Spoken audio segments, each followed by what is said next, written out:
All right, then welcome back to another episode of the Tempest Rising podcast. This week, we're going to be talking about fear. It's something I covered in great detail in the Limitless group during our challenge, and I think it's a big thing for many people. It's perhaps one of the main things keeping people stuck in the cycle of chaos. So I figured I would touch on fear a little bit today. So, fear generally has two predominant types. There is the type you get from real or perceived danger, something that could cause you a real harm or pose a threat to life. And then there is the irrational fears, so the phobias. These tend to be learned fears, things that we have learned based on conditioning, which was very much the case in an age-old study, which anyone who studied psychology at A level or above will learn. It's called Little Albert. So they conditioned a toddler to fear rats.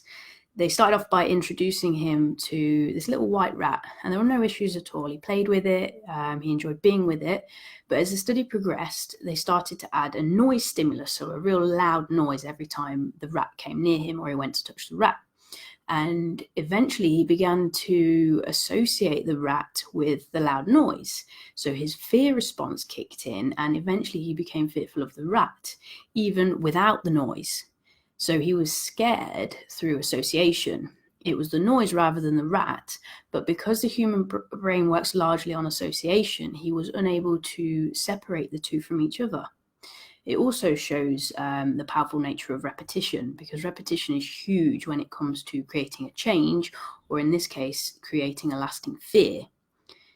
At the end of the day, fear is a universal human emotion, and it's something we all feel at various times in our lives, and it is designed to keep us safe.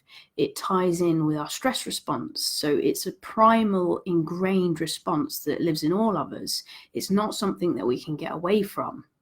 It can vary in its intensity, and it is highly down to how we deal with it. And that can serve to enhance or reduce the fear, but it is something that we all experience and something that we all have to deal with. Generally, the more helpless we feel within our fear, the worse the fear becomes. And as we focus on that, we give it our attention, we effectively grow it because we're giving it the wrong kind of attention. And I think for most people, the biggest fear is the irrational fear of the unknown. And that's essentially the root of all fear, because most people don't fear the spider itself. They fear what will happen when they come into contact with it. It's that unpredictable variable, that level of unknown where we don't really know what's going to happen until we then experience it. And we all have that.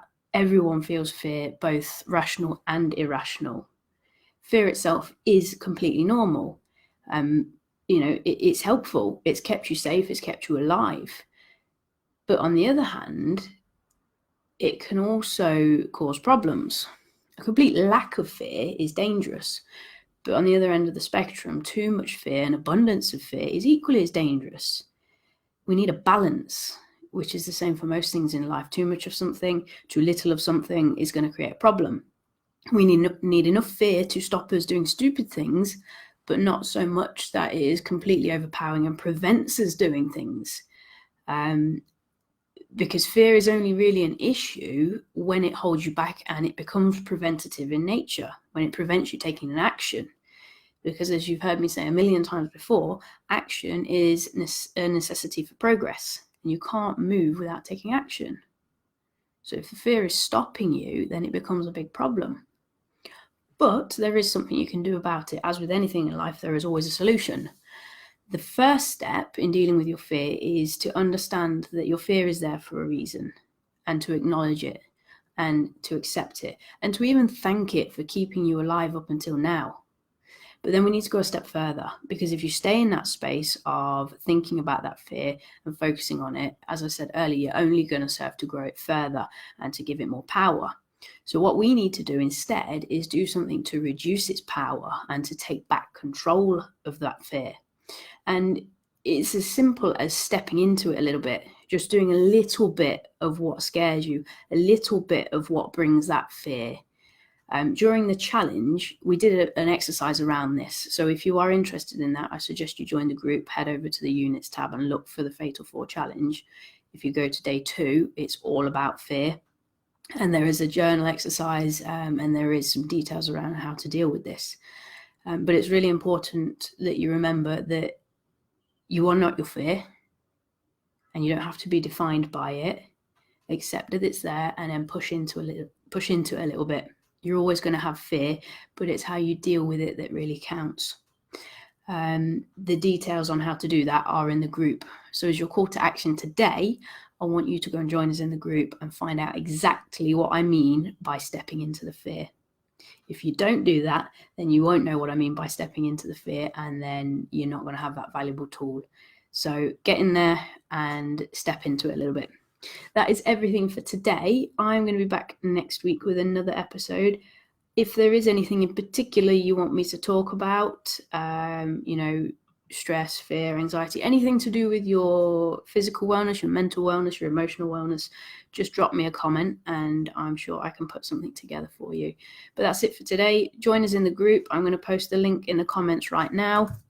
Head over to the section on fear from the challenge and learn what I mean by stepping into it.